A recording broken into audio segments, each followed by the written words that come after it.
nangis. Alhamdulillah dapat tersangka Tahu nangis sama apa? di lampu merah Jambi. Nangis itu. Balik.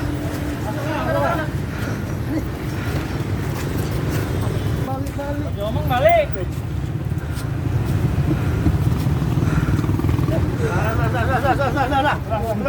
Lapas kelas 3 Surung Rawas melaporkan bahwasanya kemarin pada hari Minggu jam 9.30 terjadi gangguan kamtip di Lapas kelas 3 Surung Rawas berupa pelarian satu orang warga binaan Lapas Surung Rawas bernama Suhaimi bin Sujari, pasal 372 atau penggelapan dengan pidana 2 tahun yang bebasnya di bulan 10 tahun 2001. Jadi kronologisnya yang bersangkutan bekerja di kantin lapas. Kemudian pada saat ada air galon masuk yang biasanya diantar langsung oleh pengantar galon ke dalam, kebetulan pengantarnya lagi ada kegiatan, jadi cuma bisa antar ke depan.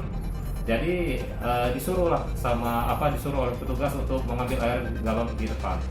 Nah, kemudian waktu ngambil air galon di depan di pintu utama, biasanya yang bersangkutan mengambil galonnya itu di pintu 2.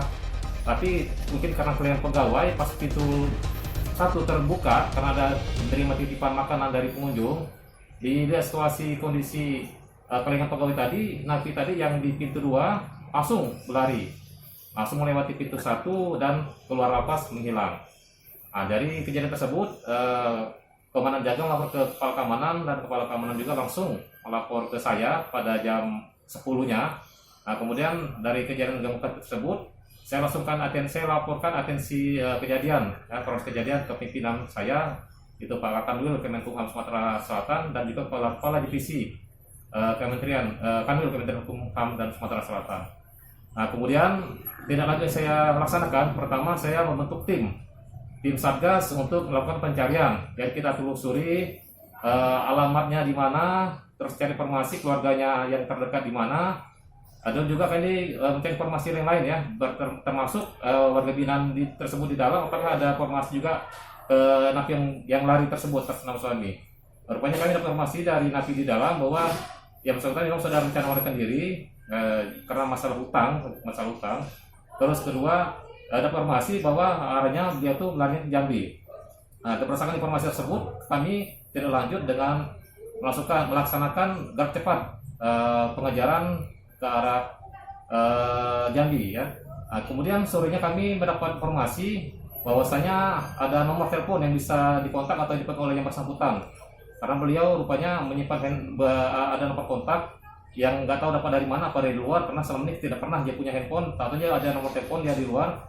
Dan kebetulan ada yang bisa dikontak, jadi kita kontak nomor tersebut. Tersebut rupanya nomor itu aktif, cuman begitu telepon dia mati lagi.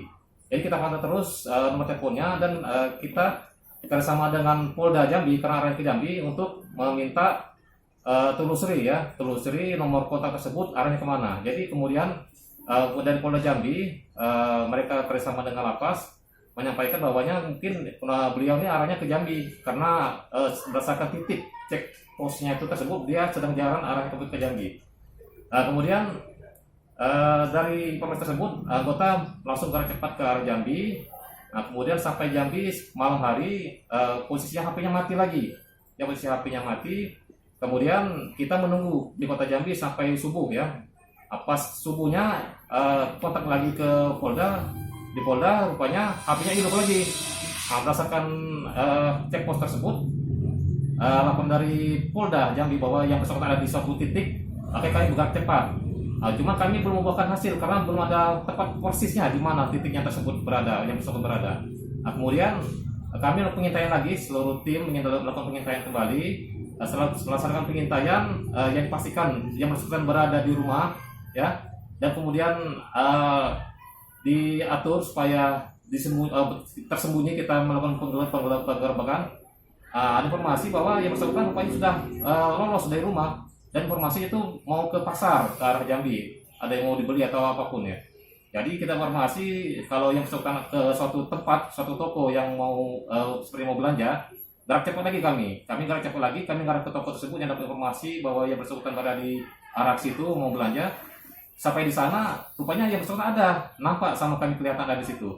Jadi saya 4 orang tim ini ya, yang dipimpin oleh Kasubsi Keamanan Pak Purnawan dan teman-teman, melihat yang bersangkutan sedang belanja di toko, langsung gerak cepat, langsung melakukan penangkapan ke depan. Dan alhamdulillah berkat kerja keras dari tim, bahwasanya hari ini kita sudah bisa berhasil menangkap napi yang melarikan diri atas nama Slamet tersebut. Dan saat ini yang bersangkutan sudah kita amankan dan akan kita bawa kembali ke Lapas Surawaras untuk menerima sanksi yang telah ditentukan oleh aturan yang ada. Jangan lupa subscribe, share, komen, dan like ya.